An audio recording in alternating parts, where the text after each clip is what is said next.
Primeiro, é um prazer, muito obrigado pelo convite, fico muito honrado para estar aqui dividindo um pouco de conhecimento com vocês de uma área que eu adoro.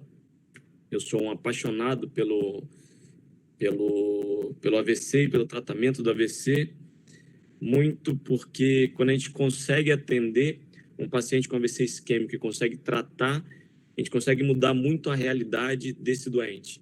Então, é um paciente que ele chega normalmente muito grave e a gente consegue ajudar a mudar o prognóstico de uma forma muito palpável, né? Um paciente que chega normalmente, às vezes, hemiplégico, hemiparético, e com o tratamento que a gente consegue propor, a gente consegue deixar esse paciente extremamente funcional.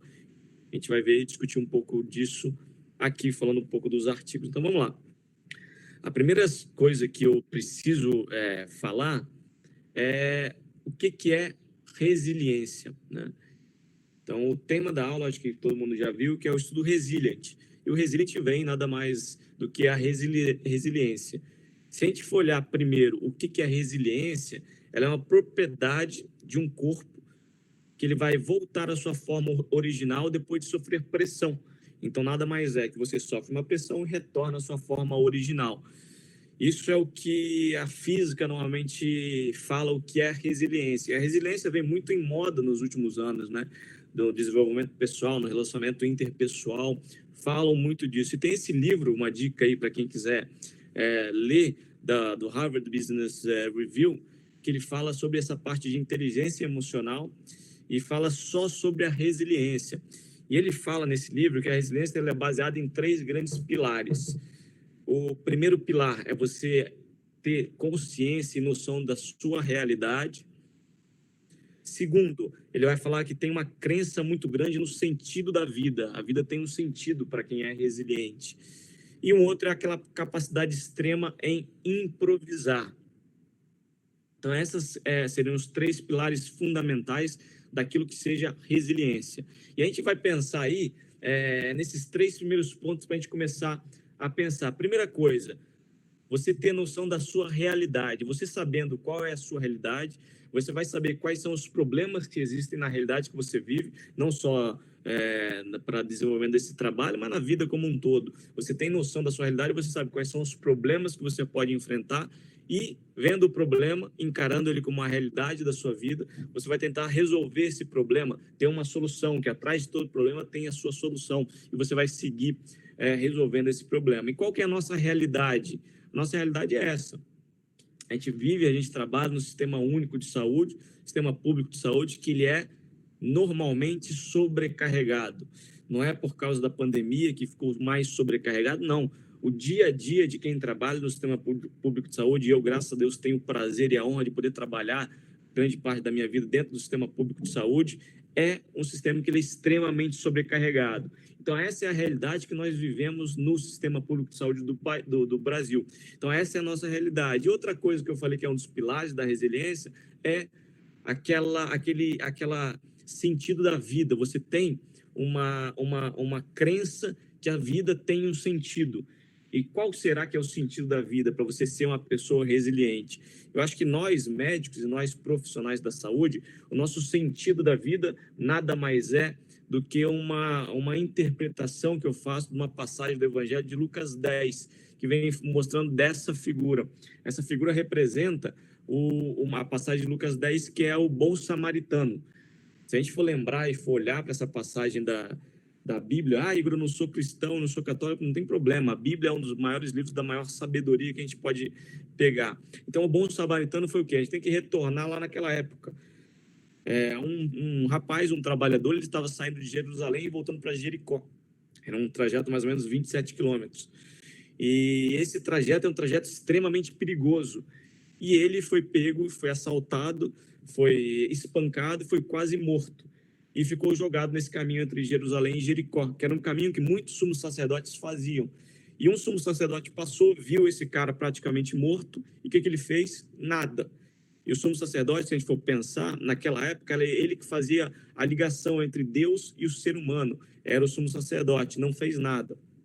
Depois disso, passou também, os levitas passaram, que eram auxiliares do sumo sacerdote, e não fizeram nada.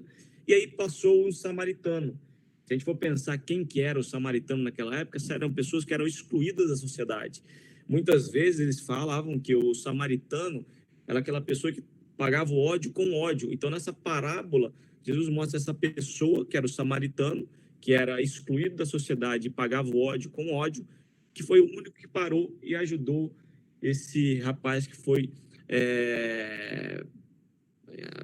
roubado e agredido e quase morto nesse trajeto. Então, acho que a definição de nós médicos é nada mais do que o bom samaritano, aquela pessoa que ajuda quem você não conhece, ajuda as pessoas que você desconhece, que foi exatamente o que o bom samaritano fez. Ele pegou essa pessoa, levou, pagou a hospedaria dele, deixou tudo pago para que ele tivesse uma melhor restauração desse problema que ele teve. Então, nós médicos temos que nos focar em ajudar o próximo. Essa que é o nosso sentido da vida, que eu acho que é o sentido de qualquer profissional da saúde. Se for reconhecimento financeiro, retorno financeiro, eu acho melhor você trocar de profissão.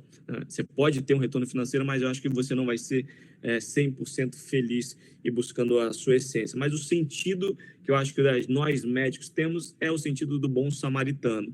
E outro pilar fundamental que nós temos, que é aquela capacidade extraordinária de improvisar. Esse é o outro pilar de uma pessoa que ela é resiliente. Ela vê um problema e ela tenta ver uma solução, que sempre tentar resolver esse problema com o improviso. E esses 3 pontos foram muito presentes no estudo Resilient. Nós passamos por essa realidade extremamente difícil do sistema público de saúde, passando pelo sentido de nós querermos ajudar os pacientes com AVC. Então, todo o grupo que fez o estudo Resilient brasileiro, capitaneado pela professora Sheila Martins, do Rio Grande do Sul, e o professor Francisco Montalverne, de Fortaleza, e o professor Raul Nogueira, dos Estados Unidos, que foi quem ajudou muito no desenvolvimento. Todas as pessoas têm aquele sentido de querer ajudar o paciente com AVC. E a gente conseguiu improvisar muita coisa. Era muito difícil você pegar um paciente, não tinha normalmente um workflow para fazer. Então, eu boto essa foto aqui lá do pessoal lá da Unifesp, quando a gente fez a primeira randomização do paciente lá na Unifesp para ser colocado no estudo Resilient. Então, aqui está o professor Michel Frudite, o professor Dárcio, a professora Mara Amélia, eu aqui alguns anos mais novo, o Jorge, que era o residente da neurointervenção na época, né?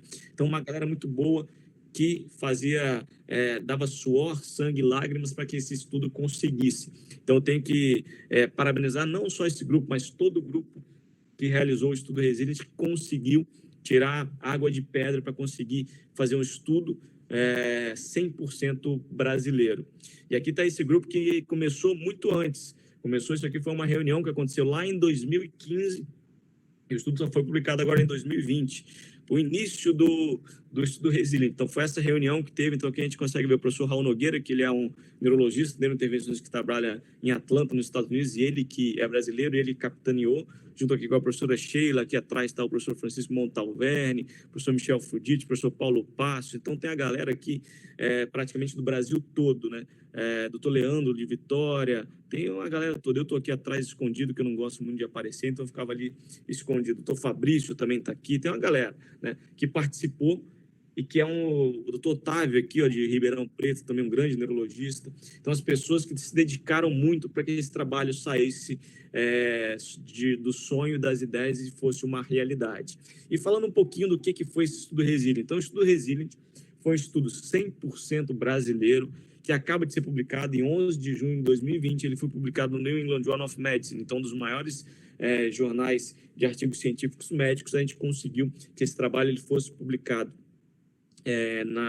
nessa grande revista. E qual que foi a ideia do estudo Resilient? Bom, o estudo Resilient ele comparou 2 grandes tratamentos no paciente com AVC isquêmico. Lembrando que a gente tratou só pacientes com AVC isquêmico. AVC hemorrágico eu não vou falar aqui nessa aula de hoje. Então, ele é um estudo que foi 100% realizado no Brasil, somente centros brasileiros. Ele comparou 2 grandes grupos. Paciente que chegou com AVC isquêmico, era feito o tratamento clínico padrão, que já era realizado. E outro, ele associou a trombectomia mecânica, o tratamento endovascular. Então, foram 2 grupos randomizados que a gente tentou fazer para comparar, para ver se tinha algum benefício ou não do da terapia endovascular. Mas, Igor, já haviam outros estudos que foram publicados antes, exatamente.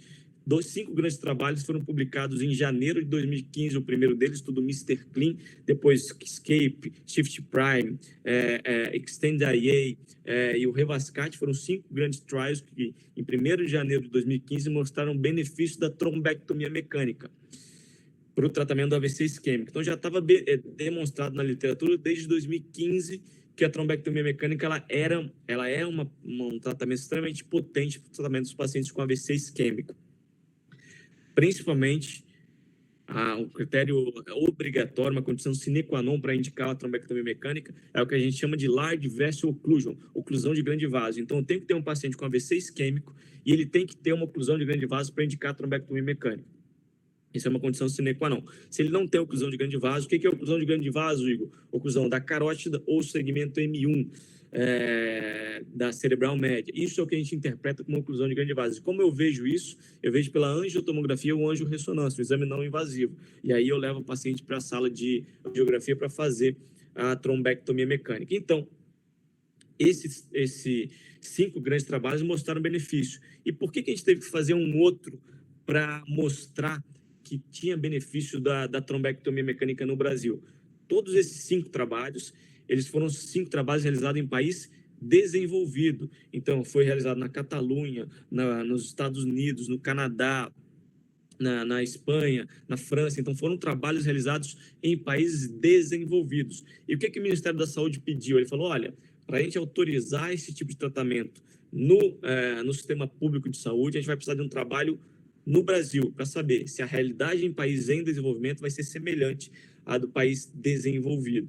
E com isso, o Ministério da Saúde custeou a realização do trabalho.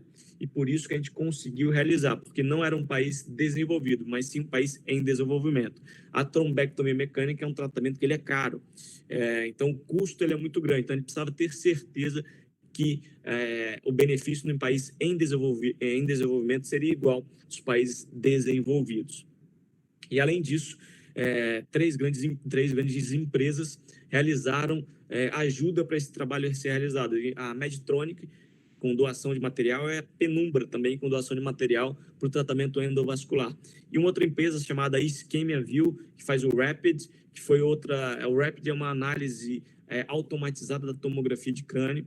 Eles também disponibilizaram para alguns centros para a realização da trombectomia mecânica, para você conseguir diagnosticar sem a necessidade da avaliação pelo radiologista, mas sim por esse software que era instalado em alguns centros. Foram cadastrados 20 centros para realizar a trombectomia mecânica nesse trabalho. Somente 18 centros foram aprovados, mas só 12 centros randomizaram pacientes. E aí, só uma revisão aí, VaptVupt, eu não sei se era da época de vocês, mas o Chico Anísio, ele eternizou o professor Raimundo, que ele falava que o intervalo era VaptVupt. Então, uma revisão rápida da evolução do tratamento do AVC. Então, eu vou tentar resumir aqui para vocês em algumas palavras da onde a gente veio e por que a gente chegou até no estudo Resilience. Então, primeira coisa, o que a gente precisa saber? O tratamento do AVC ele começou a ser feito com a alteplase, o RTPA, o Actilise, na dose de 0,9 miligrama por quilo nas primeiras 3 horas do início dos sintomas. Esse foi o estudo NINDS, publicado lá em 1995. Esse foi um estudo que mostrou o benefício do uso trombolítico endovenoso para tratar os pacientes com AVC isquêmico nas primeiras 3 horas. Esse foi um estudo americano. Depois, a comunidade europeia falou, olha, 3 horas é muito pouco. A gente aceita que pode fazer o trombolítico endovenoso na dose 0,9 miligrama aqui nas primeiras 3 horas, mas a gente precisa que seja feito um novo estudo para tentar aumentar essa janela. E aí surgiu um outro estudo chamado estudo ECAS-3, que ele foi publicado lá em 2008, e ele aumentou a janela de 3 horas para 4 horas e meia. E isso foi já... o que vocês já devem lembrar, que é algo que é uma pedra fundamental no tratamento do paciente com AVC isquêmico na neurologia vascular. Chegou um paciente com menos de 4 horas e meia, eu sou obrigado, se não tiver contraindicação, fazer o trombolítico endovenoso na dose 0,9 miligrama por quilo, o alteplase, o RTPA, o Actilise. Eu faço essa dose, 10% em bolos e o resto em 1 hora na bomba de infusão. Então, tiveram esses 2 trabalhos que começaram, que foram reguladores do tratamento do paciente com AVC isquêmico até 2015. E só lembrando, um dado importante para a gente ter em mente, o mundo inteiro começou a usar o alteplase em 1995.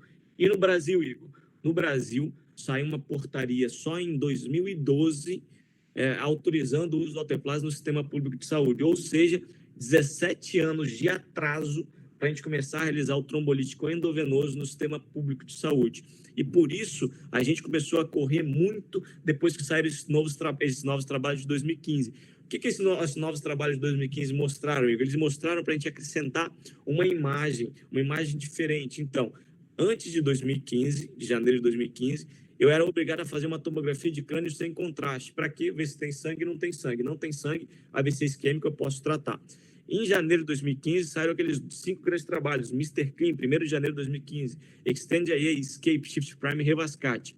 Esses trabalhos mudaram, foi uma quebra de paradigma muito grande no tratamento do paciente com AVC isquêmico. O que eles mostraram? Que os pacientes que tinham oclusão de grande vaso, large vessel occlusion, o tratamento endovascular com a trombectomia mecânica traria muito benefício, e foi isso que todos eles mostraram. O NNT variando aí de 3 a 8. O que é o NNT? O NNT é o número necessário para ter um benefício. O Mr. Clean, o Escape, o Shift Prime, eles variaram o NNT de 3 até 8. Então, se a gente for pensar, eu trato 3 pacientes para ter um benefício. É um tratamento muito potente. E por que eu acrescentei uma imagem diferente? Porque eu falei com vocês que uma condição sine qua non para eu tratar um paciente com AVC isquêmico, para eu levar ele para a sala de angiografia, é uma oclusão de grande vaso. E como eu vejo isso com a angiotomografia?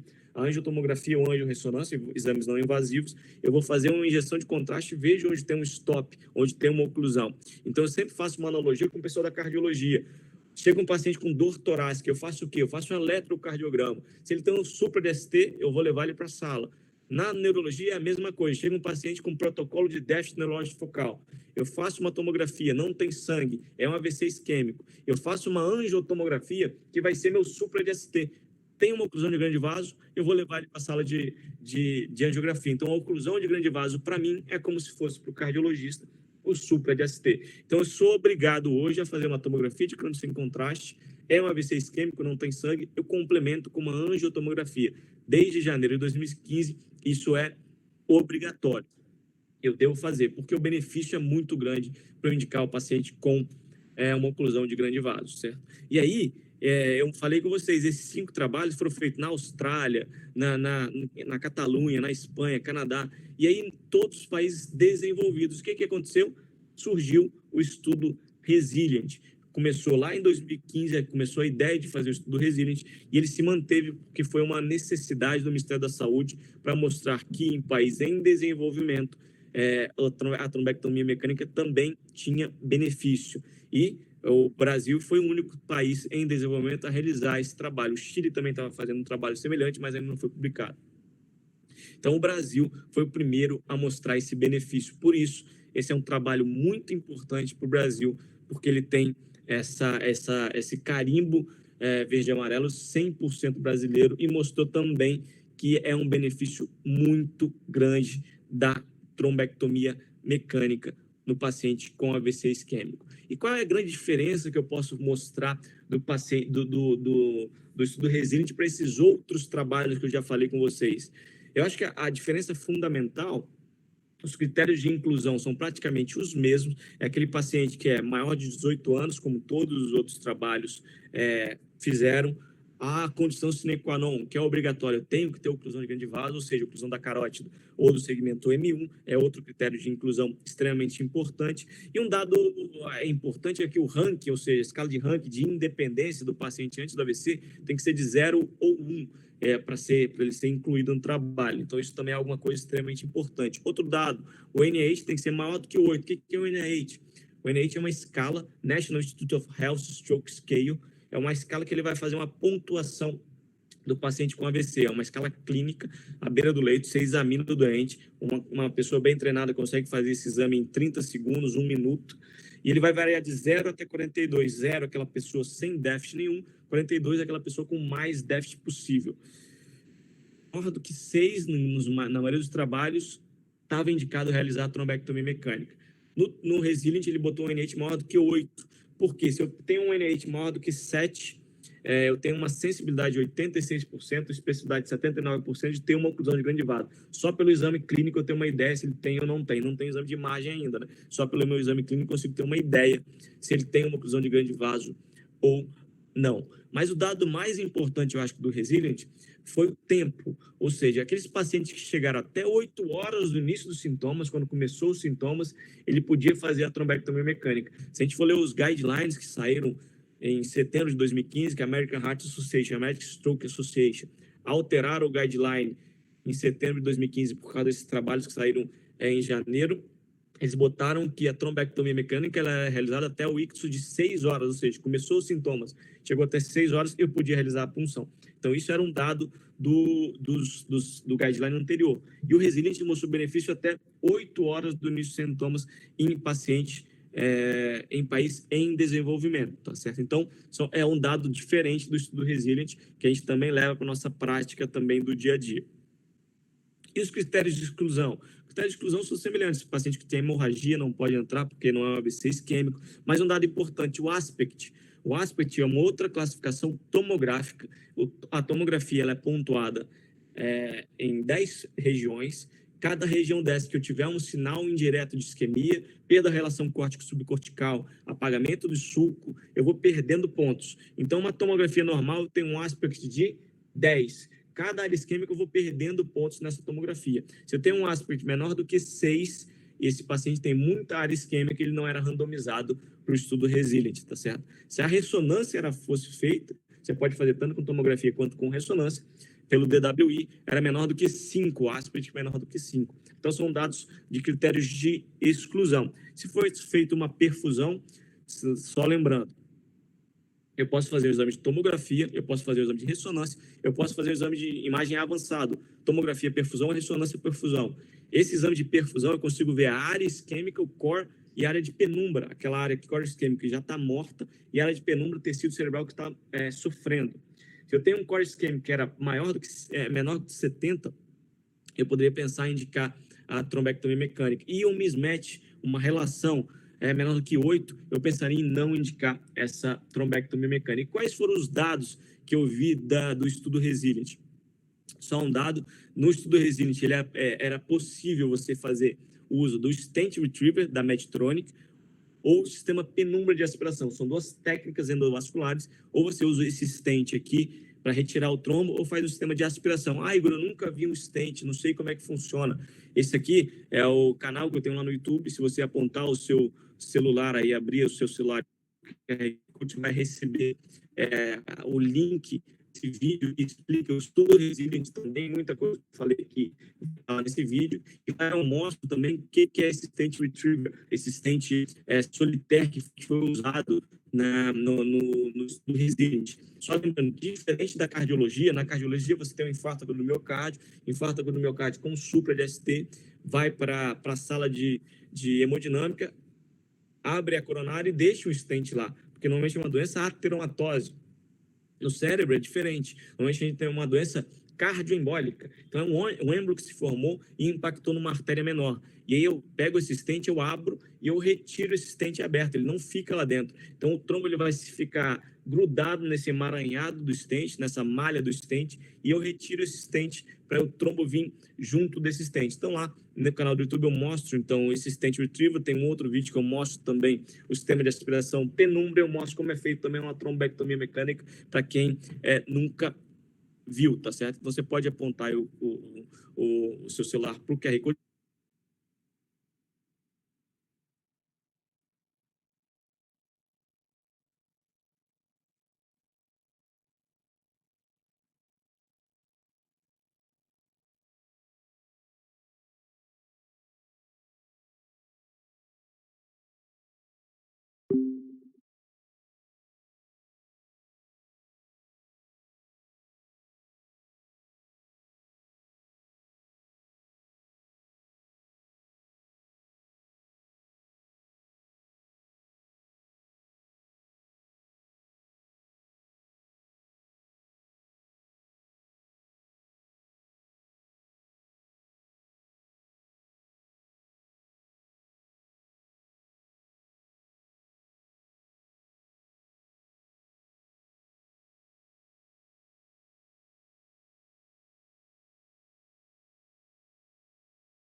eu tomo o meu supra DST, tenho oclusão de grande vaso, eu vou dar para esse doente a minha terapia máxima, a terapia máxima para tentar evitar que esse paciente tenha qualquer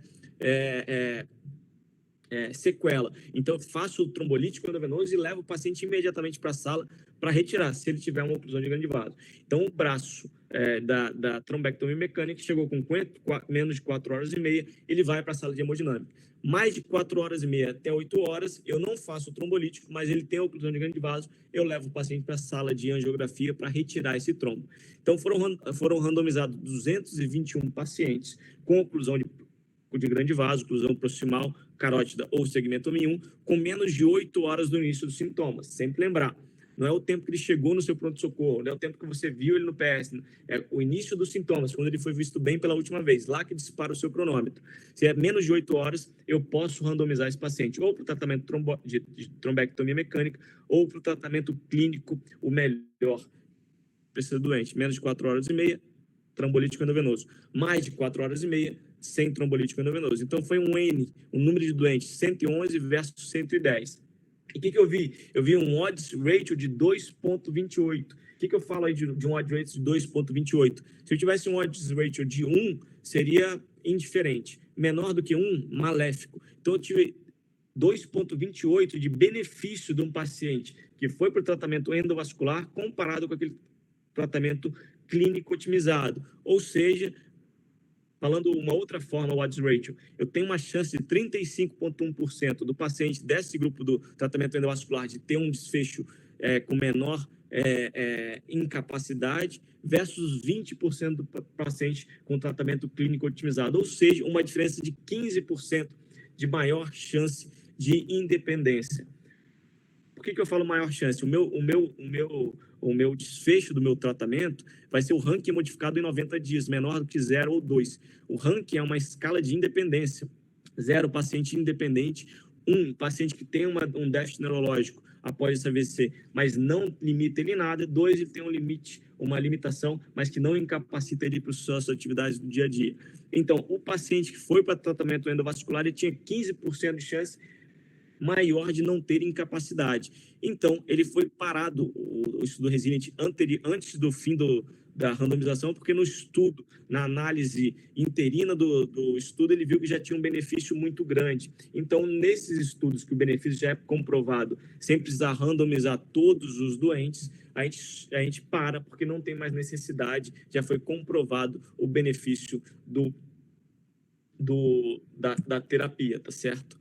Então, o que eu tenho que pensar aí sobre a resiliência, né? Vamos pensar aí no que eu devo levar dessa aula. Primeira coisa, a resiliência é uma coisa que a gente não vai levar só do trabalho em si.